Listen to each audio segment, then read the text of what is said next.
Subscribe to our YouTube channel and press the bell icon to get the latest updates. तकरीबन 15 साल बाद औरंगजेब दोबारा दक्कन में था और तब तक उसका चेहरा काफ़ी कुछ बदल चुका था। फिर जिस मौसी के घर वह होश संभालने के बाद शायद पहली बार पहुंचा, वहां तो उसकी पहचान के रिश्ते और भी गाढ़े थे।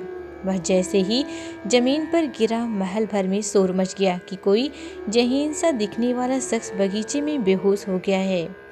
हीराबाई और हरम की दूसरी स्त्रियों के साथ खड़े हिजड़े भागते हुए मौसी सलीहा के पास पहुंचे और बोले कि बगीचे में एक 5.25 फुट का आदमी बेहोश पड़ा है।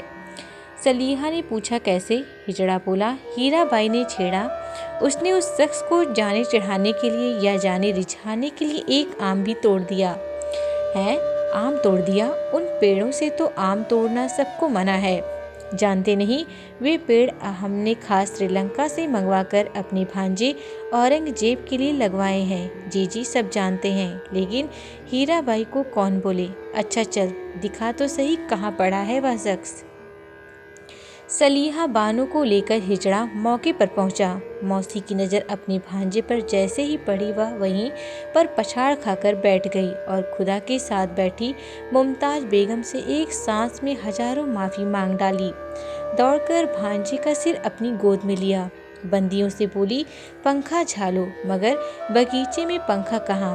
बंदियां अपने अपने पल्लुओं से हवा करने लगीं। कुछ देर में औरंगजेब ने आंखें खोली और खुद पर अपनी मौसी को झुका पाया। मौसी ने पूछा, क्या हुआ? यह कैसी बीमारी है? क्या पहले भी ऐसा कभी हुआ है? औरंगजेब चुप रहा। उसकी जुबान को तो जैसे लकवा मार गया था, पर आंखें अब भी डोल रही थीं। मौसी पूछती रहीं और औरंगजेब की आंखें ही बोलती रहीं। मौसी ने सोचा था कि भांजा आएगा तो यह करूंगी वह करूंगी, लेकिन औरंगजेब के बेहोश होते ही सारा मामला शोक में बदल गया। मौसी कभी औरंगजेब के सिर पर पट्टी रखती, कभी उसके तलवे सहलाती। महल के बाहर सारे फकीरों में उसने 500 दाम भी बांटे कि वे उसके भांजे के लिए दुआ करें। आधी रात के बाद औरंगजेब की जुबान ने जुम्बिश ली। उसने मौसी से पूछा कि अगर वह उन्हें बता दे कि यूं अचानक उसे गश्त क्यों आ गया, जिसने सफाइयों की सांसें मुश्किल कर दी थीं, तो क्या वह इसका इलाज करा पाएंगी? मौसी बोली, तू बोल तो सही, यह मेरी जान तेरी अमानत है। औरंगजेब बोला, हीराबाई मुझे चाहिए। यह सुनना था कि मौसी हत्थे से उखड़ गई। उसकी वजह बिल्कुल साफ थी। औरंगजेब का मौसा खान जमा उर्फ मीर खलील किले जीतने में बेहद माहिर था। उसे रुस्तम भी कहा जाता। शाहजहां के शासन के तीसरे साल में उसने मनसब में 500 सवार और बढ़ाए गए थे। वह एक योद्धा था, तो उसके गुस्से की भी कोई हद न थी। मौसी बोली, तू तो जानता ही है कि तेरे मौसा किस तरह से खून का प्यासा हुआ रहता है। हीराबाई के ईसाई होते हुए वह उसे खरीद कर लाया और उससे इस्लाम कबूल कराया। अगर उसने यह बात सुन ली तो पहले तो वह मुझे जान से मार देगा, फिर हीराबाई को, और अंत में तुझे भी नहीं छोड़ेगा। उसे बताने पर यही होगा कि ना तो मैं जिंदा रहूंगी और न ही यह हीराबाई। औरंगजेब ने यह सुना और उसने यह कहते हुए उसी वक्त अपने मौसा मौसी का घर छोड़ दिया कि वह कोई और इंतजाम करेगा। इंतजाम तो होगा ही। थके, निढाल और हारे हुए कदमों के साथ औरंगजेब कैंप पहुंचा। मुर्शिद कुली खान अपने सरदारों के साथ उस वक्त भी बाहर अलाव के पास खड़ा था। दरअसल दोबारा जब औरंगजेब दक्कन का गवर्नर बनकर पहुंचा, तो कई सरदारों ने टैक्स देने से मना कर दिया था। मुर्शिद कुली खान औरंगजेब का अकाउंटेंट, सेक्रेटरी और साया तो था ही, उसका सबसे अच्छा दोस्त और उसका राजदार भी था। मुर्शीद अफगानिस्तान से खुरासान का था, जो एक ईरानी सरदार अली मर्दाना खां के साथ भारत आकर बस गया था। खुद औरंगजेब के अब्बा हुजूर मुर्शिद के अर्थ प्रबंधन की तारीफ कर चुके थे। मुर्शिद को इंतजार था कि वह कब लौटे और कब वह उससे गोलकुंडा वाले अब्दुल्ला की हेरा फेरी और बदमाशियां बताए। उसने दूर से ही औरंगजेब की चाल देख ली। मुर्शीद कुली खान ने औरंगजेब की यह चाल तो कांधार से लौटते वक्त भी नहीं देखी थी।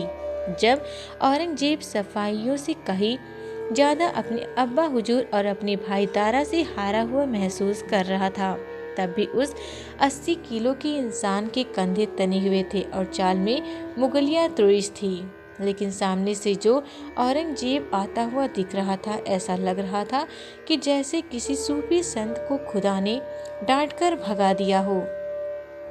मुर्शीद दौड़ा और गिरने को तैयार औरंगजेब को थामकर महल की बारदरी तक ले आया।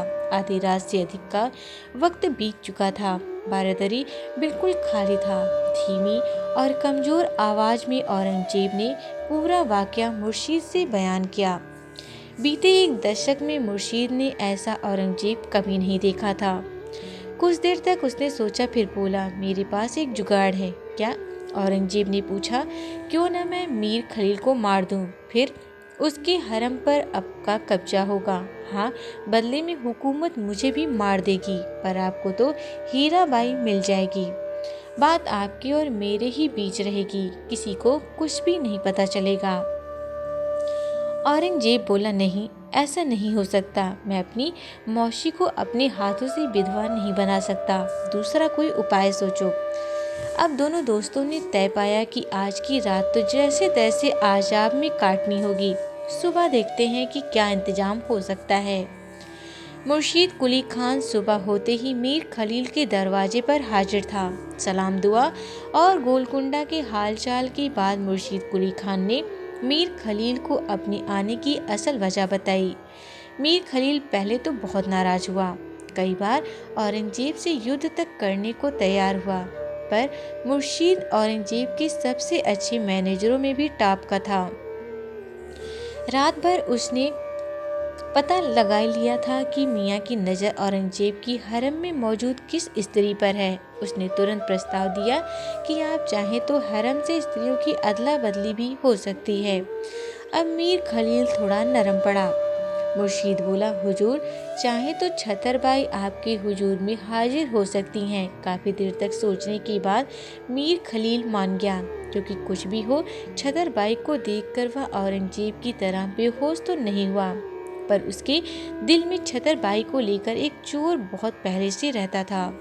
मुर्शीद कुली खान ने तुरंत यह खबर पहले मौसी सलीहा बानो को सुनाई और उनसे पालकी तैयार करने को कहा।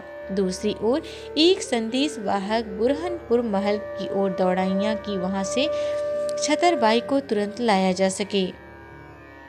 औरंगजेब और उसके मौसा के हरम से औरतों की यह अदला बदली होने में लगभग पूरा दिन लग गया। हीराबाई औरंगजेब के हरम में पहुंची और उसके पहुंचने से पहले ही यह खबर औरंगजेब के कानों में पहुंची होना तो तय था कि हीराबाई की पहले दिलरस बानो के सामने पेश होती।